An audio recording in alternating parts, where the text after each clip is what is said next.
La pregunta dice así: acerca de la generosidad mencionada por el pastor Sergio Ruiz, ¿qué nos puede decir acerca de Mateo 6:3? Voy a leerlo. Mas cuando des limosna, no sepa tu izquierda lo que hace tu derecha. Continúo. Vuelvo a leerlo en contexto. Acerca de la generosidad que mencionaba el pastor Sergio Ruiz, ¿qué puede decir del pasaje que acabamos de leer y del trabajo de los diáconos y de la posibilidad de que algunas personas se aprovechen de la generosidad? Bueno, la primera parte de la pregunta, donde se refiere a no vea tu mano derecha lo que hace tu izquierda, pues tal cual, así debe ser. Cuando uno hace generosidad, uno debe hacerlo delante del Señor, para el Señor, y las personas que la reciben, y uno y el Señor somos los únicos que debemos de saber. O sea, tal cual. Si uno hace generosidad y trata de promover que es generoso y que hace generosidad, lo que está demostrando es que su espíritu verdaderamente no es el espíritu de un pastor. Porque acuérdense que cuando veíamos las características de Pablo, él era servidor, pero también era humilde. Y el hombre que es humilde no está buscando promover las buenas obras que hace y que otros las conozcan. Entonces, siempre va a estar en silencio. El goce de dar se disfruta en privado con Dios. Nadie más tiene que saber que uno hace generosidad. Y con respecto a la posibilidad de que se aprovechen de uno, bueno, hay que pedir al Señor que le dé a uno discernimiento. Ahorita charlábamos en el intermedio con el pastor Sugel sobre eso. El Señor le da a uno discernimiento, uno a medida que va creciendo en el Señor, va aprendiendo a entender cuál es una buena oportunidad de ayudar, dónde hay sabiduría para ayudar. El pastor Sugel nos recordaba el caso de José en Egipto, cómo José hizo un trabajo excelente para lograr que esos 7 años de abundancia fueran administrados, cómo los egipcios terminaron vendiéndose a sí mismos como esclavos de Faraón, y él al final les dijo que el 80% sería para ellos y el 20% para Faraón, y cómo todos amaron a José. O sea, cuando uno hace con sabiduría la generosidad y presenta con sabiduría el amor de Dios, va a poder discernir, aunque no siempre va a poder hacerlo, quién es un falso, una persona que busca engañarlo y quién no. Dios le da a uno discernimiento para hacerlo. Ahora, si al final, después de todo eso, usted resulta engañado, a Dios le interesa es el corazón que usted tiene para servir a otro hombre, para servir al ser humano, para servir al que le dio, y Dios sabrá recompensarlo por lo que hizo, así la otra persona lo haya engañado. No sé si los pastores quieran. ¿Algún comentario, hermanos?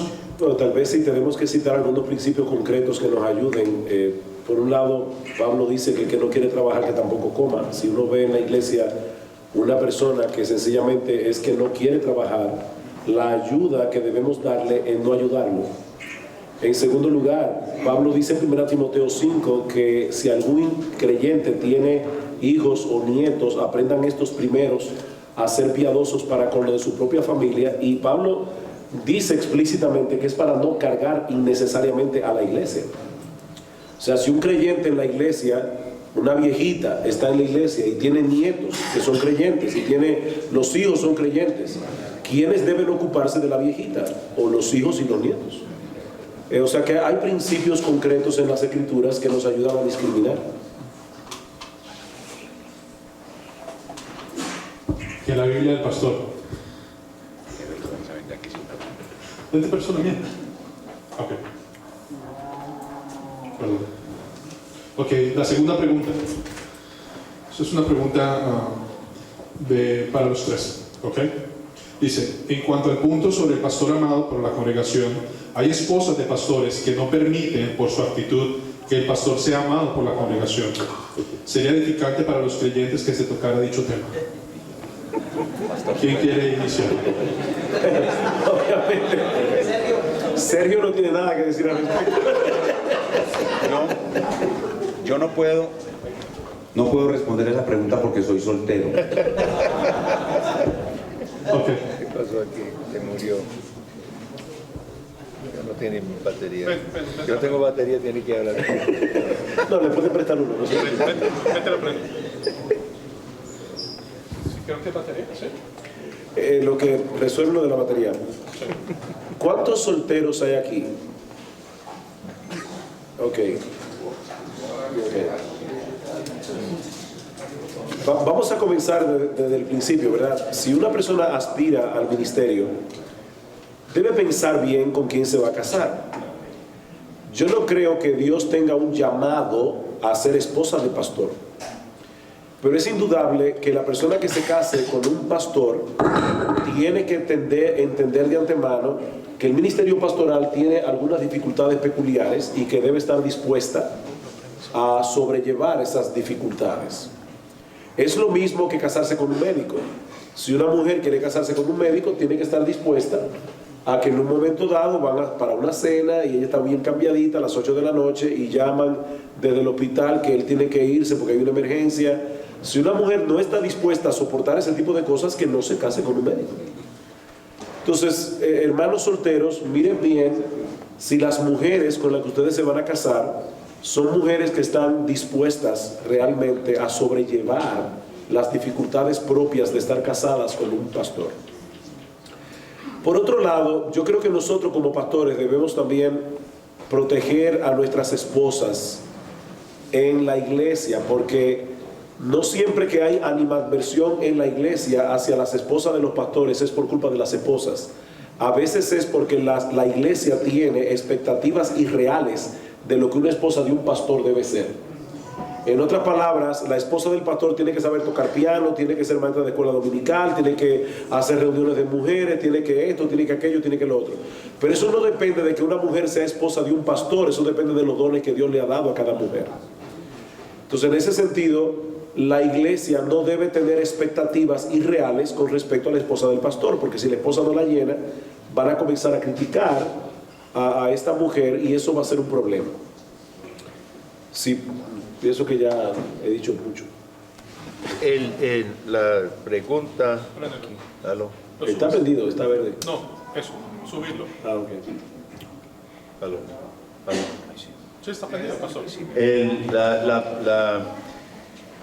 La situación, la pregunta, ya tengo suficientes años para saber que sí se presentan situaciones de la familia del pastor. Lo que el hermano Sugel ha dicho son varias facetas, tanto de parte del pastor y de su esposa como de parte de la iglesia. Tuvimos el año pasado una situación en que la esposa de un anciano de la iglesia, a quienes habíamos recibido y trabajaron durante un tiempo muy bien, se terminó en un desastre y en este caso la esposa tenía mucho que ver con los problemas. Se terminaron yendo de la iglesia sin poder resolver los conflictos, a pesar de que no aceptamos su renuncia, le rogamos que no se fueran. En ese caso fue causa de la esposa en gran medida.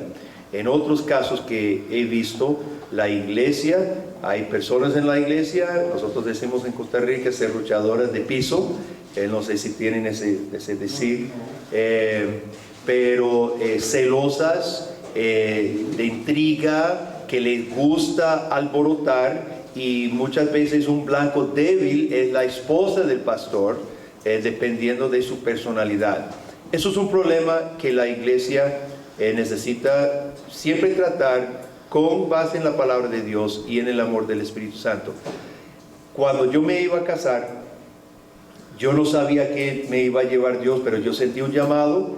Aún estaba en la universidad, no estaba definido mi llamado, pero le dije a mi esposa: mire, pienso que Dios me está llamando al pastorado, posiblemente a las misiones, no sé hacia dónde eso me va a llevar.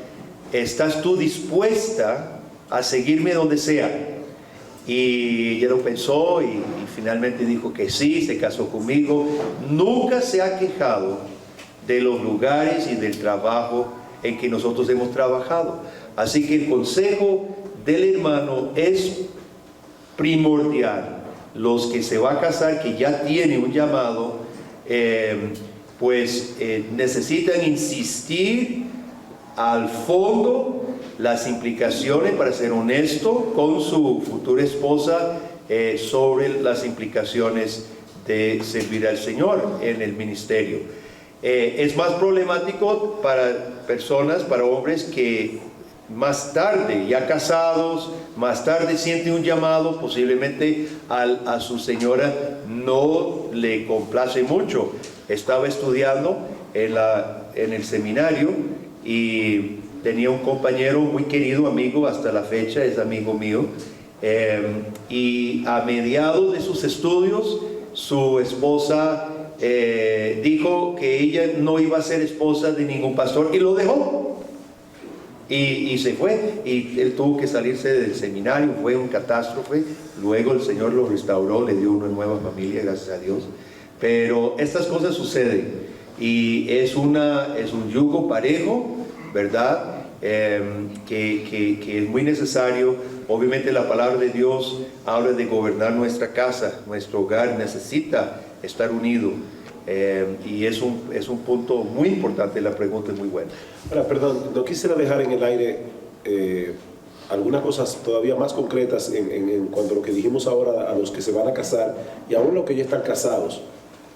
¿Cuáles son esas cualidades que deben ser evidentes en toda cristiana, pero que deben ser todavía más evidentes en la esposa de un pastor? Primero, debe ser una mujer discreta, porque aunque nosotros, por lo menos en nuestra iglesia, hay casos de los que nuestras esposas se enteran cuando se habla desde el púlpito a toda la congregación. O sea, nosotros no necesariamente estamos hablando con nuestras esposas todas las intimidades que como pastores conocemos de los miembros de la iglesia. Pero lo cierto es que por el hecho de ser pastores, si una pareja llega a mi casa, ella está llorando, y él está bien serio, y mi esposa estaba ahí, por más privado que yo hable con ellos, mi esposa sabe que hay un problema. Entonces, si ella tiene una amiga en la iglesia con la que ella habla y no sé cuánto, de repente comienza a filtrarse información a la iglesia y eso le hace un daño terrible al pastor. La esposa del pastor debe ser discreta. Segundo, la esposa del pastor evidentemente no debe ser el poder detrás del trono. O sea, hay iglesias donde es evidente para la mayoría de las personas que la esposa del pastor tiene una fuerza enorme en la iglesia. Y hermanos, eso desdice mucho del gobierno del pastor, aparte de que causa muchos problemas en la iglesia, porque por alguna razón Pablo dice: yo no quiero que la mujer ejerza autoridad. Y hay mujeres de pastores que no son pastoras, pero que la iglesia las ve como una autoridad igual o mayor que la que le ve al pastor. En tercer lugar, yo creo que debe ser evidente que la esposa de un pastor es modesta en su vestir. Y yo veo eso, hermanos, como un mal terrible cuando la esposa de un pastor tiene problemas con su forma de vestir. Su influencia va a minar la autoridad del pastor y va a minar su enseñanza sobre la pureza en la vida de la iglesia. Entonces, en ese sentido, yo creo que estas cosas deben estar allí presentes. Y una cuarta, que lo voy a decir a nivel de opinión personal, es una opinión, yo no tengo un principio bíblico, pero yo he visto casos donde la esposa del pastor es la tesorera de la iglesia y la que maneja las finanzas. Mi opinión personal, yo creo que eso es altamente peligroso, porque aún la esposa del pastor no haga nada malo con el dinero, es una mujer completamente honesta, es ponerse en una posición muy vulnerable ante los ojos de la iglesia. Y yo no recomendaría eso de verdad, de todo corazón. No tengo un versículo bíblico que diga que la esposa del pastor no debe ser la tesorera, pero yo creo que es un asunto de sentido común, que a veces es el menos común de todos los sentidos, pero... Sabiduría. Continuamos. Pastor Guillermo Grill dice: ¿por qué dijo que no dijéramos amén en temas que no hablen directamente de Jesús, si toda la escritura está dirigida para la gloria de Dios e inspirada por Dios? Es una pregunta. Ya está aquí. Posiblemente hablé un poquito hiperbólicamente, pero el mensaje que yo di no era fiel Obviamente. al pasaje bíblico. Amén. El mensaje que yo prediqué era contrario al pasaje bíblico. Y lo que yo quería decir, gracias por la oportunidad de ampliar, es yo estaba manipulándolos.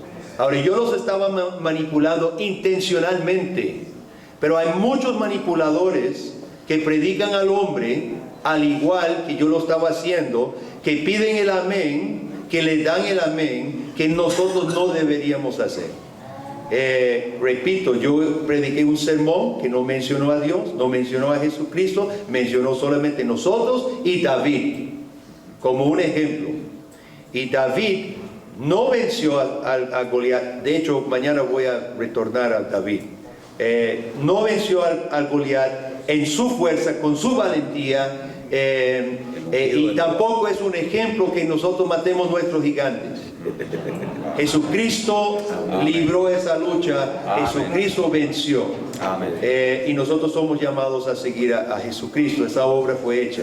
Por tanto, no diga el amén a mensajes falsos, por favor. Muy bien, muy Pero bueno. sí dígalo a los verdaderos. Amén. ¿Así?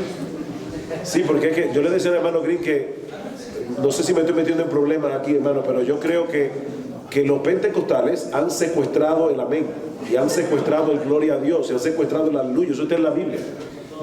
Entonces diga amén cuando haya que decir amén. Claro, claro. Una pregunta. Amén. De acuerdo. Una pregunta que llega por un miembro de nuestra congregación y es la siguiente. Esta es una conferencia para predicadores, pero todos los varones en una congregación deben ser predicadores como sacerdotes de sus casas. ¿Comprendieron? Sí, pero hay una diferencia enorme entre yo dirigir mi casa como un padre de familia y otra es el llamado que Dios le da a ciertas personas de predicar públicamente la palabra de Dios. Son llamados diferentes. Todos los varones deben prepararse lo mejor posible para alimentar a su familia, sus hijos, su esposa. Dice 1 Corintios 14, si alguna mujer tiene pregunta, pregúntenle en casa a sus maridos. Están presuponiendo que el marido va a tener una respuesta y no tiene que ser pastor. Pero yo le contaba al hermano Guillermo Green que había un joven en una iglesia que tenía ya hasta aquí al pastor, diciéndole: pastor, yo sé que yo tengo el don de predicar. Hay personas en la iglesia que creen que tienen el don de predicar. Y por favor, pastor, deme el púlpito, que yo tengo el don de predicar. Finalmente ya el pastor desesperado le dijo: mira, yo no sé si tú tienes el don de predicar, pero yo estoy seguro que la iglesia no tiene el don de oírte. Para que lo dejara tranquilo, por favor. Entonces, en ese sentido, todos debemos ser capaces, ¿verdad? Pero no necesariamente de venir a predicar un púlpito. Repita la pregunta. Que es una conferencia para predicadores, pero que sí es importante que todos los hombres como cabezas de hogar sean predicadores. Sí, creo que se está confundiendo, ¿verdad? Categorías, porque aquí estamos hablando del oficio a quienes están llamados, los que son llamados por Dios y reconocidos por la iglesia para exponer. Utilizamos el término oficialmente, eso quiere decir con reconocimiento público, ¿verdad? Todos somos predicadores en el sentido normal, en el sentido personal de la palabra de Dios, pero la iglesia reconoce a aquellos que son debidamente llamados por el Señor, preparados y reconocidos por la iglesia para ejercer un oficio de predicador. Es como el servicio. Todo creyente debe ser servicial, pero no todos los creyentes han sido llamados a ser diáconos. Exacto. Sí. Siguiente pregunta para el pastor Sujel Michelet. ¿Qué deberías hacer cuando todavía no sientes que entiendes con seguridad el mensaje del pasaje, pero llegó la hora de predicar? Predicar un sermón viejo. A mí me ha pasado Y lo que he hecho es o buscarme un pasaje más fácil a última hora o buscar un sermón viejo. Sí. Pero yo no voy a pararme al púlpito. De hecho, me pasó una vez que cuando yo fui al pasaje originalmente, yo estaba seguro que el pasaje quería decir algo. Cuando lo estudié en su contexto, me di cuenta que estaba usando el pasaje para una cosa que no era. Sí. Y lo que era peor todavía, hay momentos en que tú tienes un pasaje difícil. Por ejemplo, si estás predicando de Hebreos, o si te está pasando como a mí, que estoy ahora predicando de Eclesiastés, es uno de los libros del Antiguo Testamento más difíciles de predicar. Y una de las razones es porque las mismas traducciones son difíciles, ya comenzando por ahí. Entonces tú de repente te enfrentas con 10 comentarios, todos muy buenos, que tienen 10 opiniones diferentes. Entonces llega el sábado y tú no te puedes decidir por ninguna de las 10. ¿Qué vas a hacer? ¿Te vas a poder inventar? No, déjalo ahí hasta que estés seguro. Y predica de otra cosa. Ok. Pasó bien. Concuerdo. Pasó bien. No, Ok. exactamente. Otra pregunta para los tres. Pues, ¿por qué consideran que muchos predicadores modernos prefieren presentar el Evangelio del Nuevo Testamento y no usando el Antiguo Testamento? Podría ser por causa del dispensacionalismo, que obviamente excluye a la iglesia del beneficio tan grande que tiene predicar desde el Antiguo Testamento. O podría ser otras razones de preferencias personales en los predicadores, pero una iglesia debe ser alimentada con Antiguo Testamento y Nuevo Testamento, y recordando lo que dijo ahora el pastor Sugel, usando la teología bíblica para enlazar todo el mensaje de la salvación en el desarrollo histórico de la redención. Pero creo que la razón por la cual, por ejemplo, John MacArthur predica solo el Nuevo Testamento y los pasajes del Antiguo Testamento que tienen que ver con su posición dispensacionalista es porque es dispensacionalista. Pero un predicador y una iglesia deben, el predicador darle a su iglesia y su iglesia recibir tanto Antiguo Testamento como Nuevo Testamento.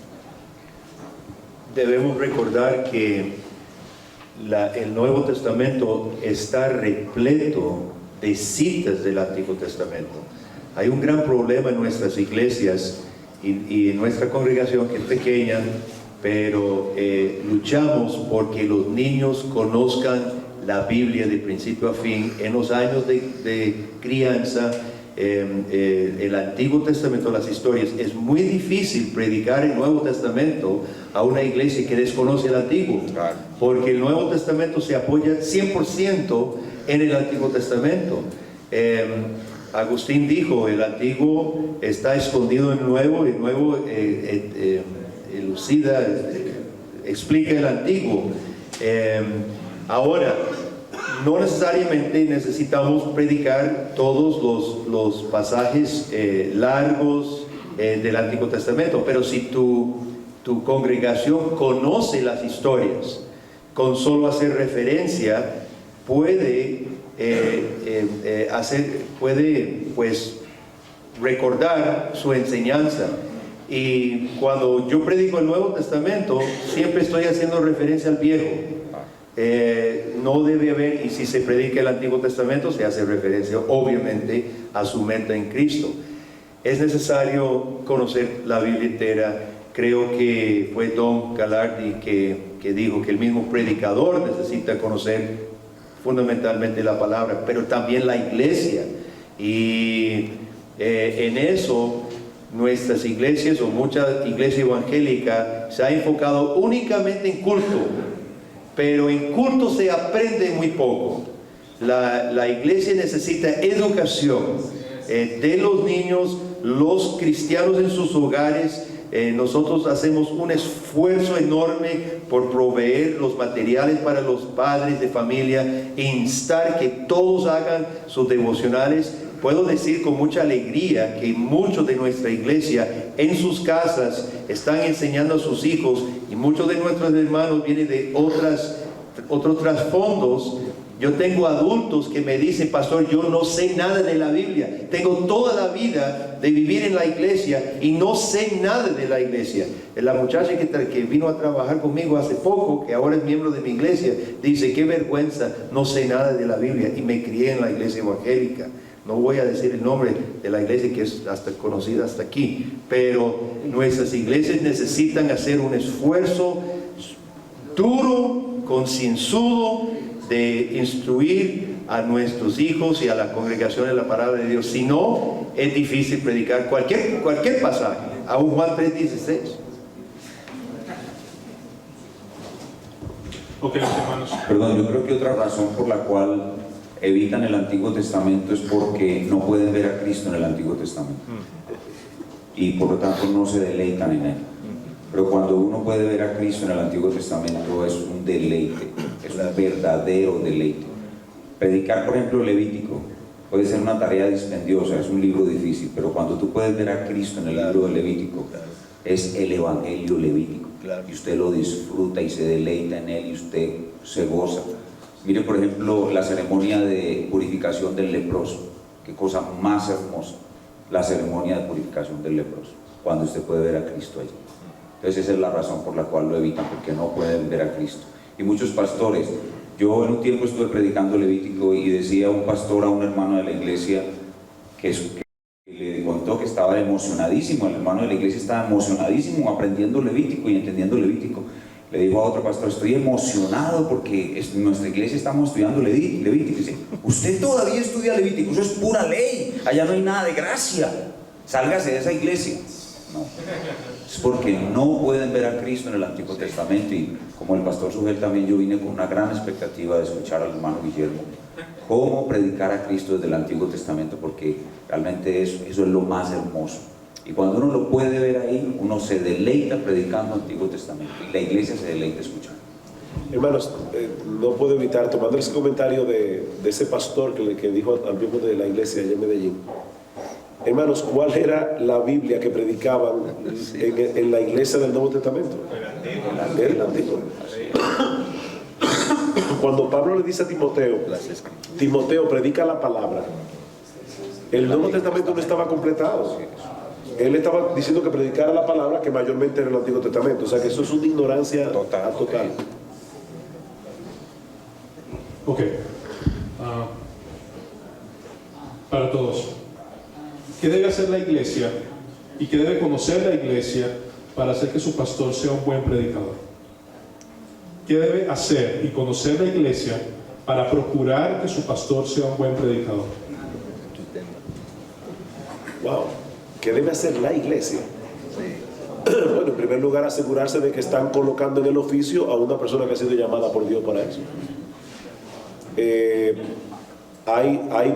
En la Biblia dice claramente que lo primero que debemos verificar en una persona llamada al ministerio es su carácter, pero Pablo dice también que debe ser apto para enseñar, y es la única característica que tiene que ver específicamente con esa tarea del predicador. O sea que lo que quiero decir es que el carácter del hombre es lo más importante, pero un hombre puede tener el carácter y si no tiene el don de predicar, no debe ser llamado a predicar. En Tito esa cualificación se amplía todavía más cuando dice retenedor de la palabra fiel, tal como ha sido enseñada, para que también pueda exhortar con sana enseñanza y convencer a los que contradicen. Yo creo personalmente que Tito 1:9 es la ampliación de apto para enseñar en 1 Timoteo 3. O sea, ¿qué significa ser apto para enseñar? Que debe ser retenedor de la palabra fiel, que debe ser capaz de exhortar con sana enseñanza y aún capaz de convencer a los que contradicen. Por el otro lado, una de las cosas que yo aprecio mucho de nuestra iglesia en Santo Domingo es que nuestra iglesia se preocupa porque esos hombres que ya han sido llamados se capaciten lo mejor que puedan. Entonces, en ese sentido, en nuestra iglesia, por ejemplo, no quiero decir que todas las iglesias deben tener esto, porque no todas tienen la misma capacidad económica, pero nuestra iglesia tiene una parte, que esa parte del sueldo del pastor, que se le da cada mes solamente para que él compre libros.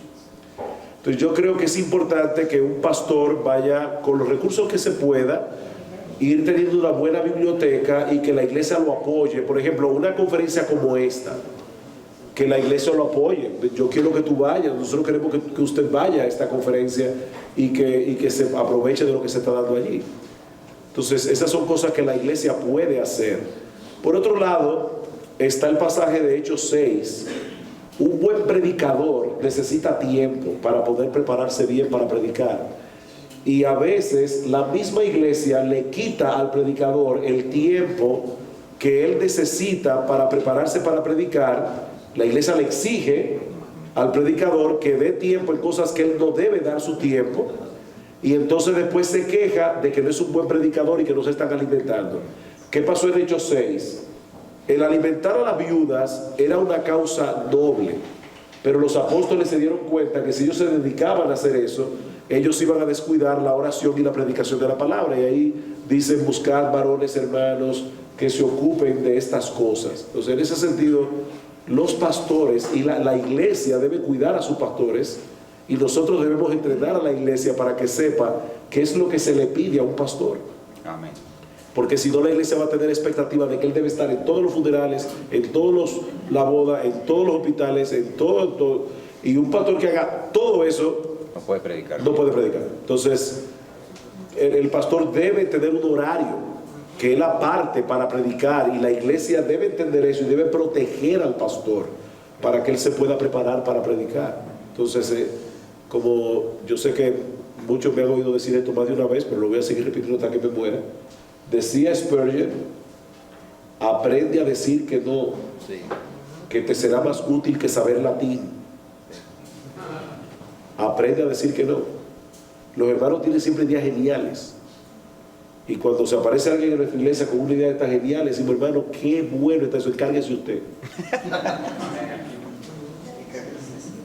Yo tuve que defender a los pastores en un país, una iglesia, eran numerosas las congregaciones y ya tenían su historia, su tiempo, y esperaban precisamente lo que tú dices, que el pastor estuviera en todos los cumpleaños predicando un mensaje, que estuviera en todos los eventos familiares, que hablara en la radio entre semana, que predicara varias veces a la semana. Y se quejó un anciano conmigo diciendo: estos pastores, y le digo: mire, un momento, le digo una cosa, tu pastor no tiene tiempo para predicar, para preparar sus sermones, porque ustedes esperan de él una locura, es una locura.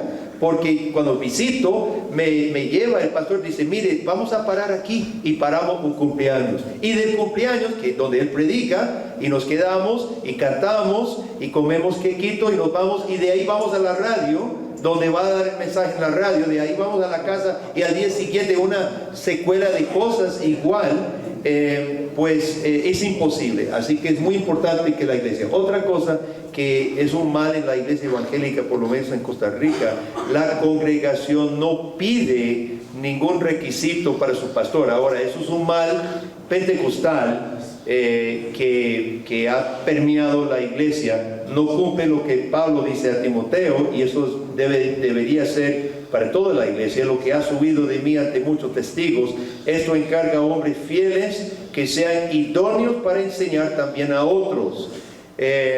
Las iglesias no tienen ningún estándar para sus pastores. Ahora, yo confío que en nuestras iglesias, en nuestros círculos, para eso tenemos exámenes, tenemos preparaciones, tenemos práctica, tenemos experiencia, que es importante medir la persona antes de instalar esa persona en su oficio. Y una vez que es pastor, hay muchas ayudas que una iglesia puede proveer: el apoyo, el tiempo, los recursos, facilitarle venir a una conferencia de esta, ayudarle económicamente, etcétera, etcétera.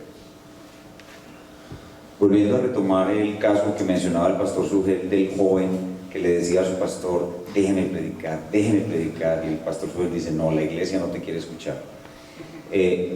Es bueno, nosotros en nuestra iglesia tenemos un espacio que se llama Escuela de Predicadores. Escuela de Predicadores es precisamente tomar a todos aquellos hombres que tienen alguna inquietud por la predicación, que quieren prepararse, y enseñarles, y tener con ellos exégesis, exposición, teología sistemática, teología bíblica, darles una buena fundamentación. Eso lo hacemos los pastores que ya somos ordenados. Y luego de que les damos esa buena fundamentación, los motivamos al autoestudio o los enviamos a cursos de capacitación o a seminarios o academias, etc., pues los ponemos a predicar en un círculo cerrado, en un círculo más íntimo donde están los mismos estudiantes u otros miembros de la iglesia que también tienen interés en el asunto.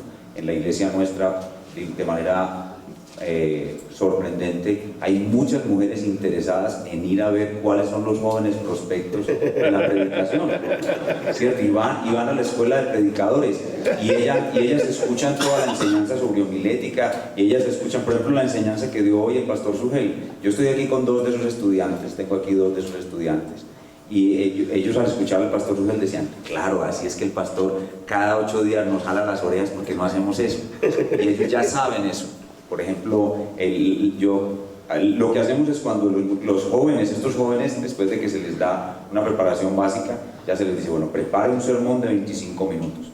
Después de que el muchacho, porque casi siempre son jóvenes, también hay adultos maduros, pero jóvenes, él pasa al frente y hace su presentación. Entonces paso yo o el otro pastor, los pastores ordenados que ya estamos, y amorosamente le hacemos una corrección pública de sus errores, de los errores que tuvo como predicador. Lo hacemos muy amorosamente, le explicamos: mire hermano, no tuvo unidad, no tuvo coherencia, estuvo muy lento, con mucho amor, con mucha delicadeza, y eso genera un estímulo para seguir aprendiendo. Y de ahí tenemos en este momento en nuestra iglesia un grupo por ahí de unos 5 o 6 predicadores, y como el Señor está abriendo tantas oportunidades para predicar la palabra de Dios y la reforma, esos hermanos se convierten en una ayuda invaluable para que nosotros los pastores podamos ayudar a otras iglesias en proceso de reforma. Entonces, ese ejercicio llamado Escuela Predicadores, que nosotros procuramos tenerlo todo el año, a veces no podemos porque tenemos otros compromisos, pero se procura mantenerlo, y eso hace que las jóvenes promesas de la predicación, por ejemplo, aquí tengo una joven promesa de la predicación, y le estoy diciendo que si quiere ser un buen predicador, se tome una foto con el pastor Sugel y la ponga en la pieza y le pida al Señor: yo quiero predicar como el pastor Sugel. Y así vamos, las iglesias pueden llegar a tener excelentes predicadores. Amén. Bueno, curiosamente, con lo último que acabas de decir, tiene que ver la siguiente pregunta para el pastor Sugel. ¿Cómo lidiar cuando poco a poco alguien se puede convertir en un predicador popular? ¿Cómo así? ¿Cómo lidiar con qué? No sé, orgullo tal vez, ego, tentaciones, fama. Yo creo que ningún predicador debe procurar ser popular, pero es indudable que nosotros tenemos buenos predicadores que son populares. John MacArthur es popular, John Piper es popular en ciertos círculos, Stephen Lawson es popular. Entonces, en ese sentido, yo no creo que esos pastores buscan popularidad, pero de repente se ven a los ojos de todo el mundo, y definitivamente eso tiene sus peligros. Nosotros debemos orar al Señor que nos ayude a amar a Jesús con tanta pasión que nunca usemos el púlpito como una plataforma para llamar la atención sobre nosotros mismos. Creo que era Spurgeon que decía: nosotros no podemos dedicarnos a demostrar que somos inteligentes y que Cristo es precioso al mismo tiempo. O sea, tenemos que dedicarnos a una de las dos cosas. Entonces, la popularidad es un tremendo peligro. Ahora bien, hermanos, ¿y qué si a una persona aquí Dios en su providencia lo coloca en esa posición? ¿Debe huir del ministerio o debe seguir predicando la palabra y mantenerse de rodillas pidiéndole al Señor que lo guarde de la soberbia, que lo guarde del orgullo, recordando sus propias debilidades y pecados constantemente delante del Señor? Porque, como Pablo dice, nuestra competencia, si somos ministros competentes del nuevo pacto, nuestra competencia proviene de Dios, y por lo tanto Él merece toda la gloria. Hay definitivamente unos hermanos que tienen mucha más capacidad de uno y que muchos de los demás para entender la Biblia, para predicar la Biblia y para ser maestros en el pueblo de Dios. Es lo que podríamos llamar los doctores de la iglesia. Hay unos hermanos que son doctores. Algunos son buenos predicadores, otros somos obreros, pero hay unos que son doctores. Y es imposible que esos doctores no adquieran popularidad. ¿Por qué? Porque a pesar de que ellos ministran en una iglesia local, su iglesia los ama, pero tienen tanta capacidad dada por el Señor que a través de sus libros y sus conferencias ellos van a ser una bendición para toda la iglesia universal. Son doctores de la iglesia universal, entonces ellos van a tener inevitablemente popularidad y les corresponde a ellos en su fuero interno luchar contra el pecado del orgullo, pero es imposible que ellos tengan popularidad, que ellos no tengan popularidad. Las preguntas todas son válidas. Un pastor dice que todo cristiano tiene derecho a preguntar, ya que hay una... ¿Se puede perder a alguien por quien Cristo murió? Y cita 1 Corintios 8:11, el cual dice: y por el conocimiento tuyo se perderá el hermano débil por quien Cristo murió. Hay un problema cuando nosotros, en primer lugar, interpretamos textos claros a la luz de textos oscuros, en vez de interpretar los textos oscuros a la luz de los textos claros. ¿Enseña claramente la Biblia que la salvación no se pierde? Sí. Por lo tanto, estos textos oscuros debemos interpretarlos a la luz de los textos que están claros. ¿Por qué la Iglesia Católica cree que Pedro es el primer papa? Porque interpreta Mateo 16 como un texto primario, cuando en realidad debería interpretarlo a la luz de otros textos que dicen claramente que Cristo es la roca. Amén. Por otro lado, uno de los errores que nosotros cometemos al estudiar la Biblia es que le atribuimos a ciertas palabras una etiqueta teológica y creemos que cada vez que esa palabra aparece en la Biblia tiene esa misma etiqueta, y entre ellas está la palabra perderse.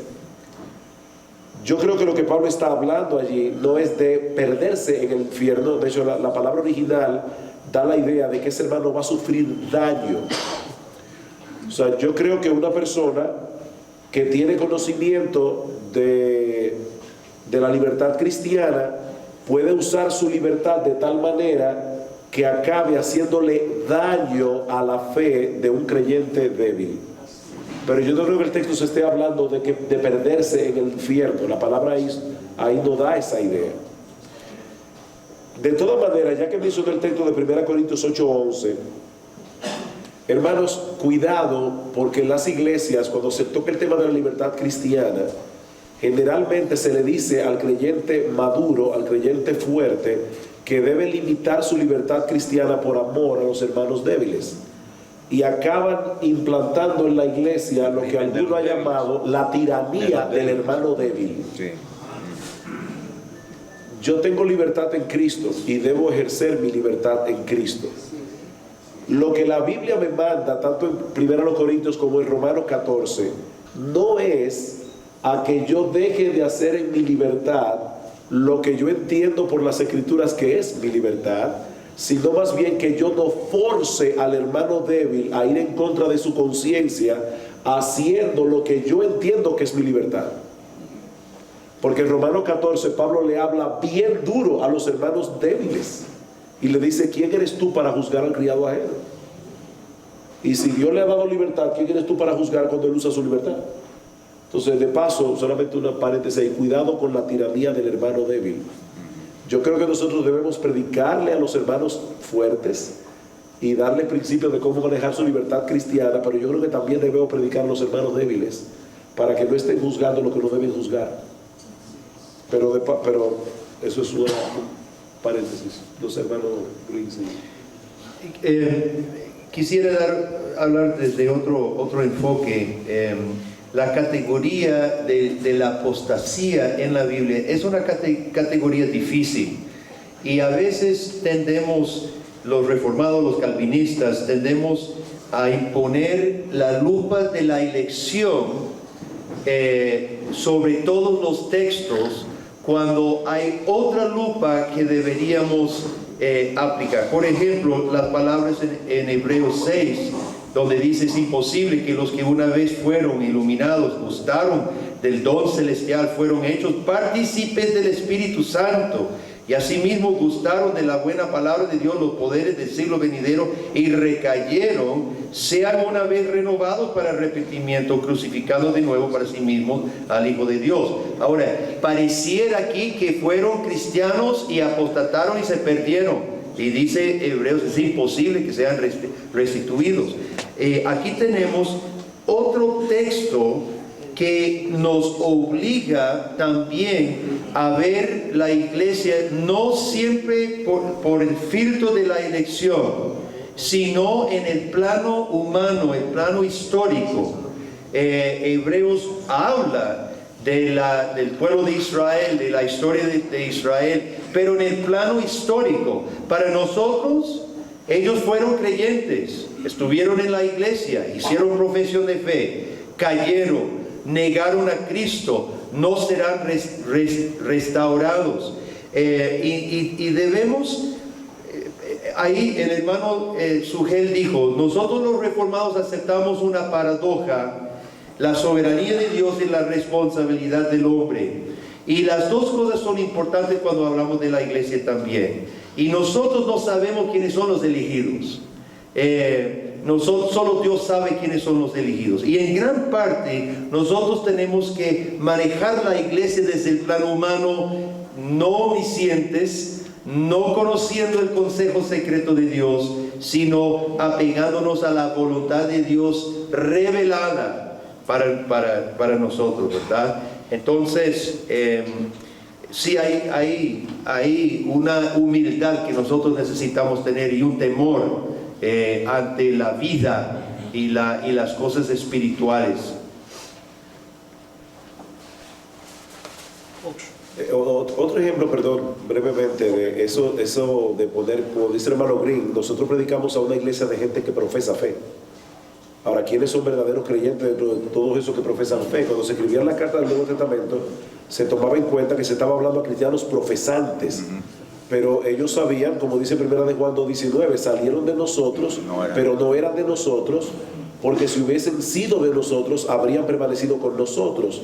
Ahora, lo interesante es que ese texto termina diciendo: pero salieron para que se manifestara que no todos son. Uno esperaría que el texto dijera: salieron para que se manifestara que no todos eran. Pero dice: no. Salieron para que sepamos que no todos son. Todavía hay algunos que tal vez están allí que no son. Entonces, cuando yo predico, yo debo predicar recordando eso. Pero volviendo otra vez al tema de las categorías, dice en 2 de Pedro 2:1, negarán al Señor que los rescató. Exacto. Entonces, ahí otra vez, los rescató el Señor. Eso quiere decir necesariamente que los compró con su sangre en la cruz del Calvario y después se perdieron y lo negaron. Yo no creo eso. Yo creo que esos falsos profesantes que están en las iglesias son rescatados en otro sentido. Muchos de esos profesantes vienen de vida impía muy mala, y cuando llegan a la iglesia, por la influencia santificante de la iglesia, se apartan por un tiempo de esos pecados. Ahora, ¿cómo yo sé que esos hombres que niegan al Señor finalmente, aunque diga que el Señor los rescató, que ese rescate no es salvación? Porque el texto mismo lo enseña. Dice: les ha acontecido a esos hombres lo del verdadero proverbio: el perro vuelve a su vómito y la puerca lavada a revolcarse en el cielo. O sea, esos que profesaban la fe eran perros y eran puercas lavadas. Pero precisamente por eso volvieron al vómito y volvieron a revolcarse en el cielo. Entonces, tenemos que tener cuidado con atribuir, cada vez que aparece la palabra rescate en la Biblia, tiene que ver con la salvación eterna, no necesariamente. Excelente. Para el pastor Sergio Ruiz, ¿el Evangelio y la doctrina de la gracia son la misma cosa? Yo creo que sí. El Evangelio se explica mejor o se entiende verdaderamente a través de las doctrinas de la gracia. Si no explicamos bien el estado de depravación del hombre, Si no entendemos bien primero la mala noticia, no vamos a entender la buena noticia. Definitivamente esa salvación que vamos a estar predicando es resultado de la elección incondicional de Dios. Y esa salvación viene porque Cristo murió eficazmente para salvar a esos elegidos. Y el hombre que está muerto no puede salvarse a sí mismo si Dios no lo regenera en una gracia irresistible, un llamamiento eficaz, y esa salvación que recibe, que Cristo ganó en la cruz, la mantendrá siempre, porque el Señor lo guardará, perseverará guardándolo, perseverará infundiendo en él fe hasta que definitivamente llegue a la glorificación. Entonces el Evangelio es el Evangelio de la gracia de Dios. O sea, son las dos cosas que están juntas y son lo mismo. El Evangelio es el Evangelio de la gracia de Dios. Entonces el pastor Fugel quiera. ¿Ningún comentario? Ok. Siguiente pregunta. Mientras está lista la cena. ¿Qué hacer? ¿Cómo hacer que una predicación temática sea correcta y bíblica? Es decir, ¿cómo utilizar una predicación temática que sea correcta, que sea bíblica? Decía un predicador, se puede predicar temáticamente, pero solo una vez cada 5 años y después arrepentirse de haberlo hecho. Yo creo que eso es una exageración. Yo creo que hay lugar, y de hecho, bueno, aunque esto es una conferencia, yo no llamaría una prédica lo que yo hice hace un rato. Es una conferencia sobre predicación, ¿verdad? Pero hay temas que se pueden tratar en la iglesia. Sin embargo, y creo que mis hermanos estarán de acuerdo conmigo, yo creo que el mejor tipo de predicación es la predicación expositiva, porque estamos exponiendo la Biblia tal como la Biblia fue escrita. Ahora, si vas a predicar temático, debes saber que tú vas a tener un trabajo más arduo, porque vas a tener que ir a cada texto que tú vas a citar y asegurarte de que realmente estás exponiendo ese texto a la luz de lo que ese texto realmente enseña. El peligro de la predicación temática es que te puede llevar a armar una predicación que en realidad no está predicando las Escrituras, porque tú estás tomando varios textos fuera de su contexto. Absolutamente. Muy bien, mis hermanos. ¿Algún comentario? ¿Cuál es el decir, el sermón es un pretexto de un fuera de contexto? Que dice, sí, que hay un dicho que dice, un texto fuera de contexto se convierte en un pretexto, y eso pasa mucho en los púlpitos, ¿sí? Ok. Es una pregunta personal a cada uno. Háblenos un poco de su llamado, cómo fue ese momento y qué sintieron, cómo se materializó. Esa es la pregunta. Si quieres yo empiezo. Bueno, yo fui convertido teniendo 27 años y tuve una conversión fuerte, muy impactante, muy transformadora. De un día para otro ya era otra persona.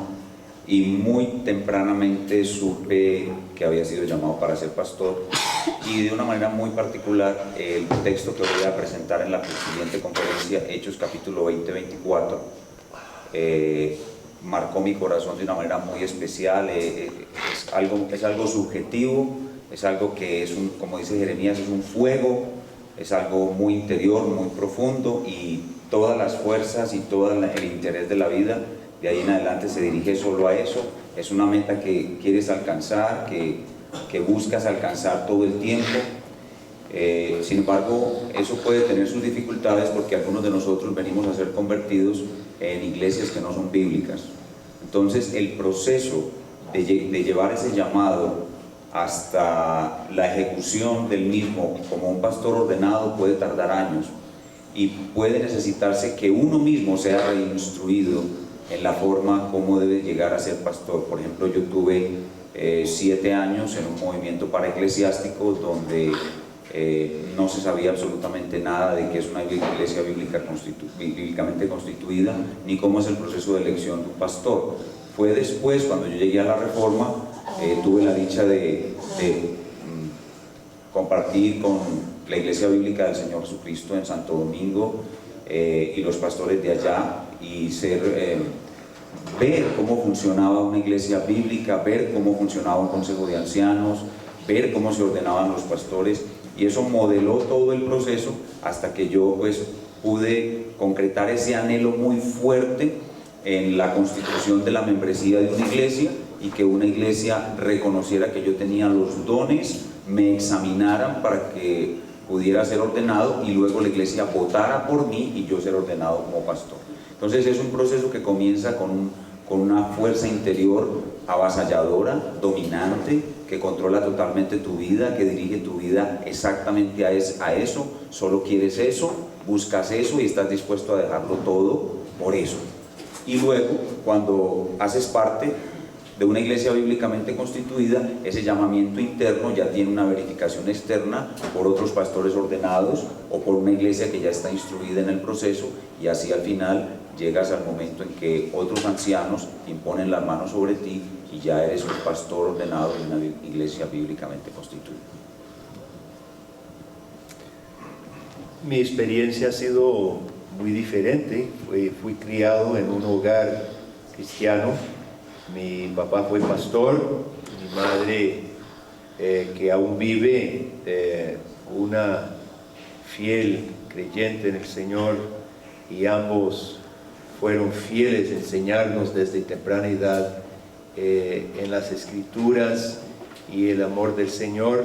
Mi abuelo fue pastor, plantador de iglesias, misionero. Mi bisabuelo al lado de mi madre también, pastor bautista, noruego, y me crié en ese ambiente de la palabra de Dios, por lo cual estoy sumamente agradecido. Y no puedo recordar un tiempo en que no conociera y no amara al Señor. Desde pequeño mi corazón pues estaba atraído al Señor. Sin embargo, mis padres siempre fueron claros, y mi papá en su predicación también, de que la salvación no es automática, la salvación no es heredada de los padres. Y alrededor de los años, 14 años más o menos, me acuerdo, ya joven, consciente, yo oré al Señor y pedí que me guardara y que me permitiera servirle. Mi llamado al pastorado fue algo muy lento. Dios ha tratado suavemente conmigo, seguro, no sé, me tiene compasión. No tenía un llamado claro a nada, entrando al colegio, entrando a la universidad. Sin embargo, ya finalizando la universidad, yo sí escogí la carrera de preparación para el seminario. Estudié el griego, latín, filosofía, etcétera, en la U, aún no teniendo realmente claro un llamado. Durante esos años fui a México con mi futura esposa, éramos novios, y pudimos servir en un programa de vacaciones que me gustó mucho. Empecé a aprender un poco de español, todavía estoy aprendiendo, pero después de eso sí, Dios confirmó conmigo su llamado y pude asistir seminario, pude empezar a predicar, pude empezar a visitar a México con otro misionero, y así sucesivamente hasta poder ser reconocido por mi iglesia y ser ordenado pastor. Mi historia es lento, un proceso lento, suavecito. Dios me llevó con cuerdas de amor, pero cada paso confirmando una convicción, al llegar yo al convencimiento estaba plenamente convencido. Compartí lo de mi esposa, ya cuando propuse el matrimonio estaba convencido del llamado de Dios, y pues esa convicción solo ha crecido durante los años. Amén. Bueno, para hacer la historia larga, corta. A mí me pasó algo similar a Sergio, en el sentido de que cuando yo conocí al Señor, casi a los 18 años de edad, nunca había tenido un contacto significativo con la Biblia. De hecho, ni siquiera había conocido nunca a un verdadero creyente en toda mi vida hasta ese momento. Y descubrir la Biblia fue algo muy precioso, y yo sé que yo tenía el deseo de enseñar a otros la palabra de Dios, pero por una mala concepción de lo que era ser pastor, yo creía en ese momento que aunque yo quería servirle al Señor, yo no tenía ni los dones, ni la capacidad, ni todo lo que se requería para ser un pastor. Así que aunque yo tenía el anhelo, dejé eso dormir hasta que otro pastor me dijo un día: yo creo que tú deberías considerar seriamente si Dios te ha llamado. Y ya a partir de ese momento yo comencé a pensar y orar por eso seriamente, hasta que decidí dejar la carrera e irme al seminario a estudiar. Pero estoy tratando de pensar en el que hizo la pregunta. Y quisiera añadir aquí entonces dos cosas que no son personales. Un error que se comete comúnmente en las iglesias es que se hace creer al hermano que el llamado tiene que ver únicamente con él, cuando el llamado es algo que tiene que ver con toda la iglesia, no solamente con el llamado. Eso lo vemos claramente cuando Pablo dice: el que anhela obispado, buena obra desea. Como dice Sergio, él anhelaba el obispado, yo también lo anhelaba. Pero Pablo dice: sin embargo, es necesario que el obispo sea irreprensible, marido de una sola mujer. Sobre ustedes conocen el texto. ¿Quién es que debe evaluar eso en la vida del candidato? La iglesia. Es la persona que dice: sí, yo soy irreprensible, yo soy todo eso.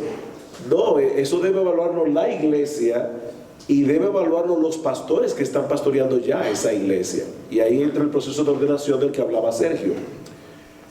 ¿Qué pasó con nosotros? Nosotros comenzamos nuestra iglesia en una forma muy inadecuada. En la providencia del Señor, nosotros nos convertimos en una iglesia bautista, y al año hubo una división y nosotros nos fuimos de esa iglesia, un grupo de 12 jóvenes.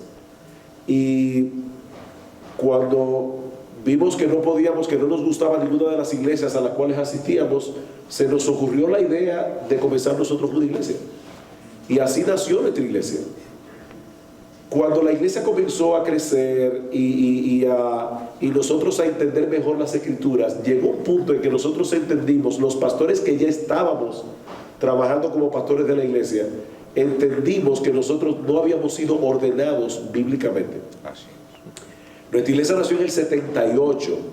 Yo me fui a las misiones. Nuestra iglesia me envió a mí y a mi esposa recién casados en el 82, y a final del 83, o en el 81, perdón, a final del 83, nuestra iglesia me llamó de nuevo y me dijo: no, nosotros queremos que tú pastores aquí en IBCJ.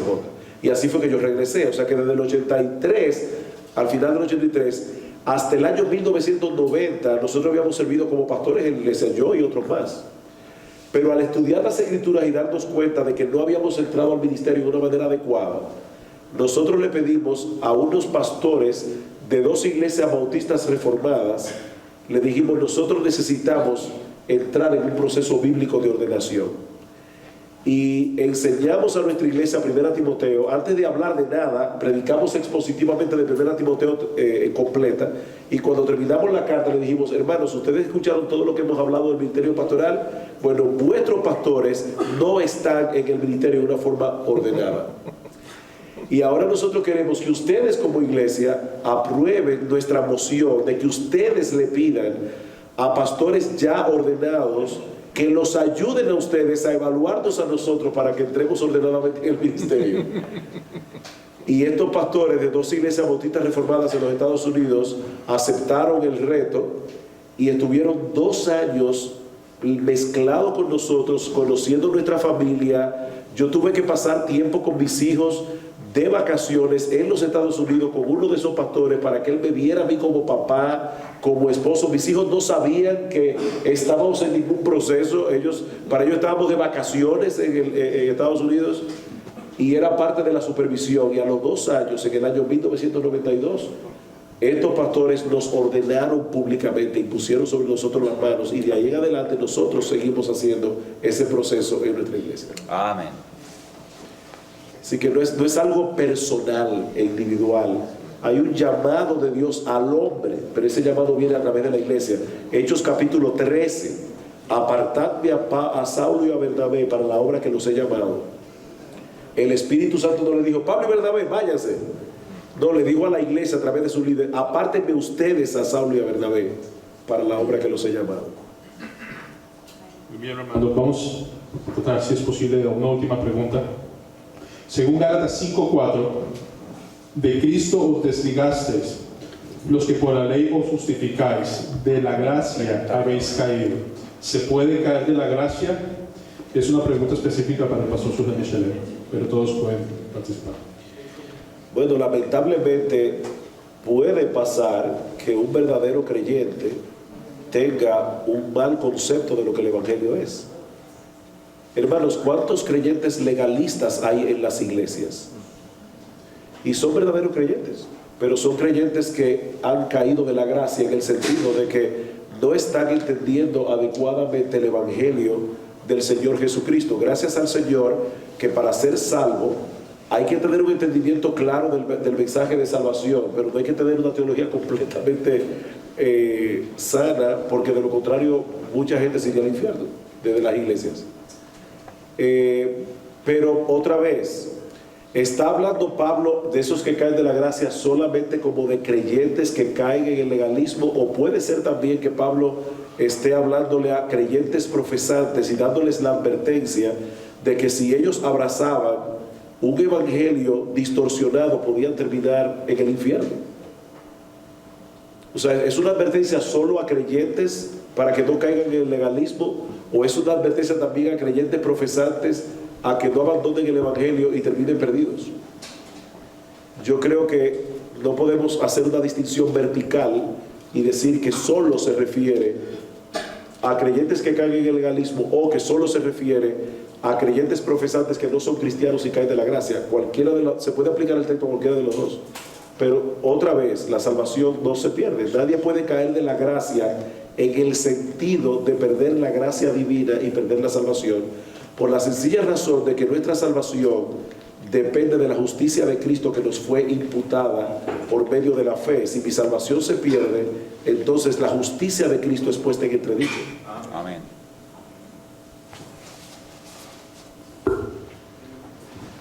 Uno nota en las preguntas como esta y la que se hizo ahorita en 1 Corintios que algunas personas están, digamos, como en una batalla con ciertos versículos. Entonces, la batalla de versículos puede ser algo muy doloroso cuando realmente se considera la posibilidad de que la salvación es segura y que uno durante muchos años ha creído que se puede perder. Entonces, la idea de que uno esté equivocado por muchos años es dolorosa y lo hace meterse en esa batalla de versículos y tratando de encontrar un versículo que le ayude a aliviar un poco esa carga o a mantenerse en el punto de vista que ha profesado durante años.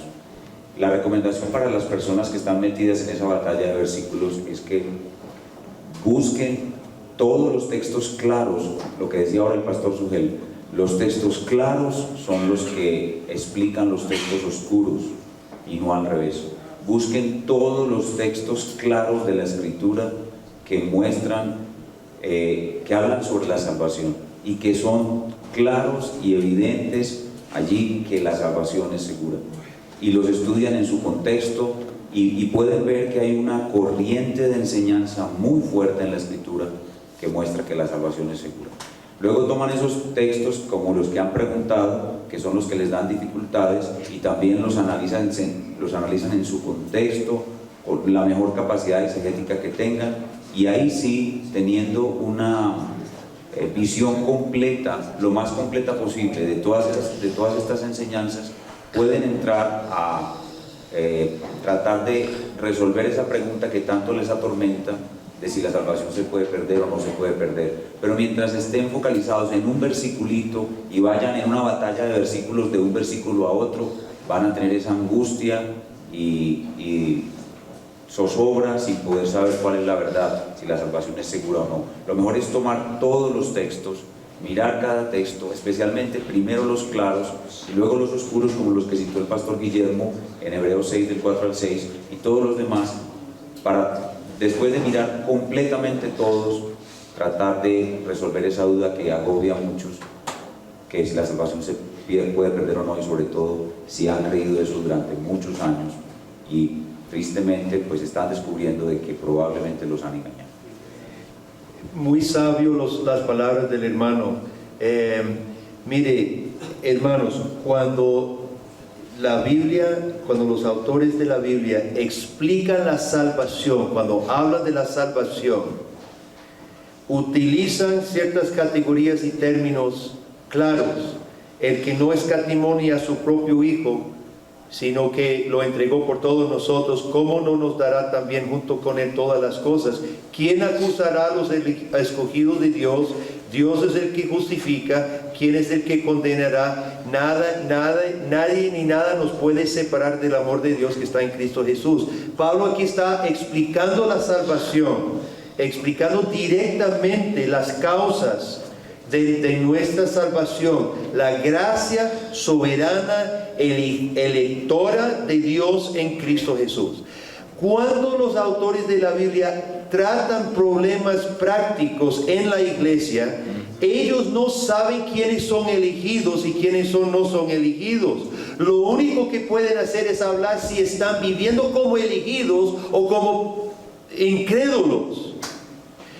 Y no se puede tomar, por ejemplo, en 1 Corintios 3, dice, tengo que hablarles no como espirituales, sino como a carnales, como meros hombres, incrédulos. Ahora, muchos agarran ese pasaje para hacer una categoría de cristianos salvos, santificados, cristianos carnales y los incrédulos. Pablo está diciendo, no, ustedes se están conduciendo como meros hombres carnales incrédulos.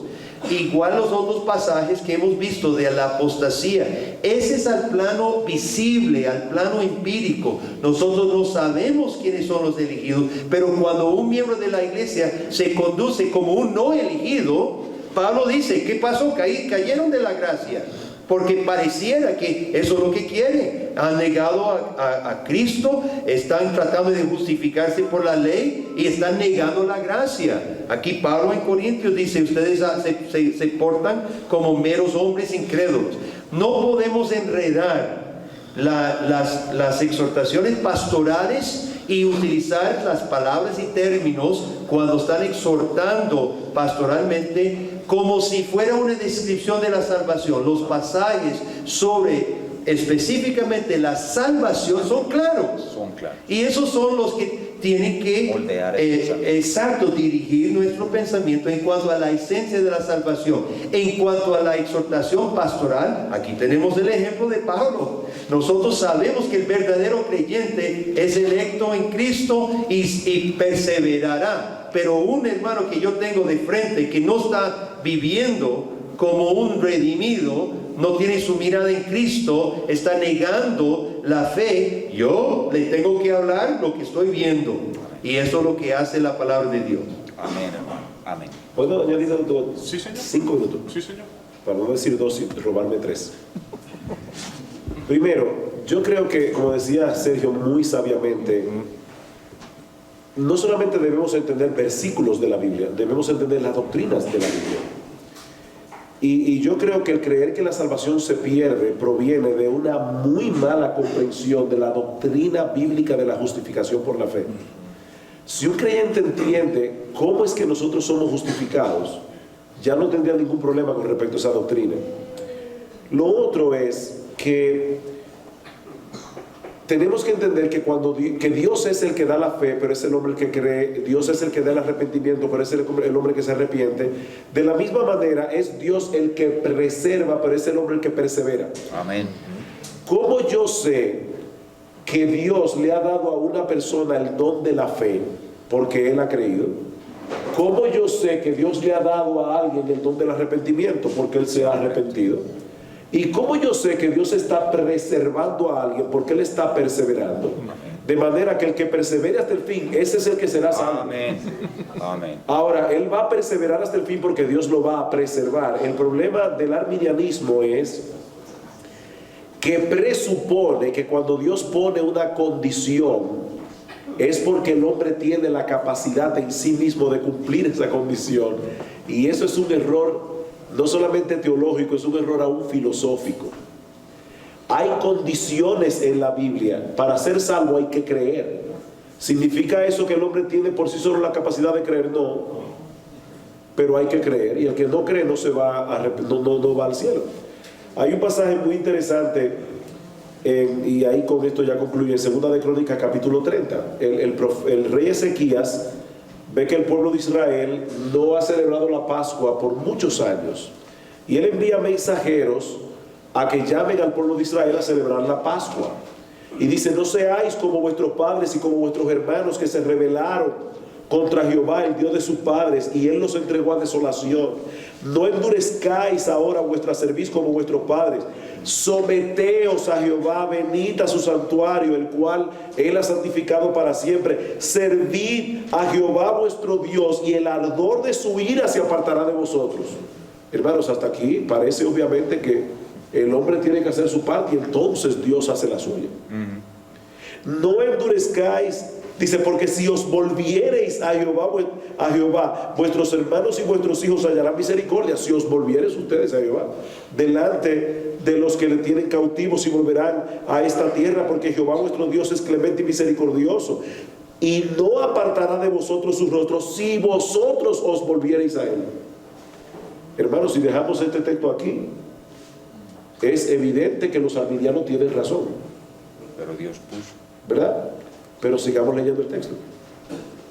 Pasaron pues los correos de ciudad en ciudad por la tierra de Zabulón, Efraín y Manasés, mas se reían y se burlaban de ellos. La reacción natural del incrédulo, del hombre natural, al llamado de Dios. Con todo eso, algunos hombres de Aser, de Manasés y de Zabulón se humillaron y vinieron a Jerusalén. Algunos se burlaban, otros se humillaron. Y ahora, hermanos, escuchen qué pasaje más precioso. Con todo eso, en Judá también estuvo la mano de Dios para darles un solo corazón para cumplir el mensaje del rey y de los príncipes conforme a la palabra de Jehová. Amén.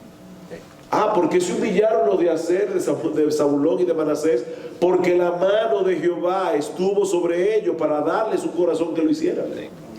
Y también sobre los de Judá. Entonces Dios puso la condición y Dios le dio la gracia para que cumplieran la condición. Amén. Solo el que persevera hasta el fin será salvo. En eso estamos seguros. Amén. Pero solo perseverarán hasta el fin aquellos que Dios preserva.